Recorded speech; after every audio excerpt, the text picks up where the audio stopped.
Hindi puso kundi pera ang inasinta ng isang bodol-bodol umano na nag-asta pang boyfriend sa kanyang biktima.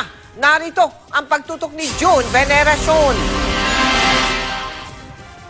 Parang namamasya lang ang lalaki at babaeng ito sa Quiapo, Maynila.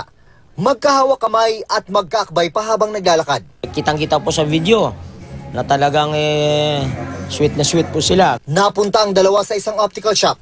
Pumasok ang lalaking naka-face mask, naiwan sa labas ng babae. Sa loob ng optical shop, makikita ang lalaki na may binibilang mula sa kanyang bulsa. Segundo lang ang lumipas, nagmamadaling lumabas ang lalaki sa isa pang pinto ng optical shop. Ang babae, naiwan na naghihintay. Ante ako nang antay sa labas din, wala siya din. Pumasok na po ako, nagtanong po ako.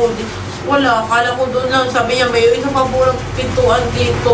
Tangay ng tumatakbong lalaki ang 2,500 piso ng babae. Kwento ng biktima. Sa isang mall sa Ermita, Maynila niya unang nakita ang suspect para magtanong ng direksyon. Sabi ko, saan ba dito ang simbahan daw ng Quiapo? Sabi niya, bakit anong gagawin mo sa Quiapo? Magsisimba. Sabi niya, dito ang daan mo, samahan na lang kita. Mula Ermita, napunta sila sa Quiapo. Maya-maya, sabi raw ng lalaki, may sisingilin lang siyang tao sa optical shop.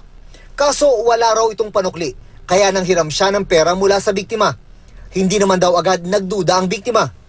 Ang sabi niya raw po kasi yung itsura ng lalaki, gwapo, gano'n. Sa dami ng mga kaso ng budol-budol sa Quiapo, ngayon lang nakaengkwentro ang mga taga-barangay ng kakaibang estilo ng suspect na astang boyfriend na dating sa kanyang bibiktimahin. Kahit na siguro ako mismo, makasabay ko sila sa kalsada o sa ang lugar man na ganyan ang kanilang hawak kamay, ay hindi rin ako magdududa.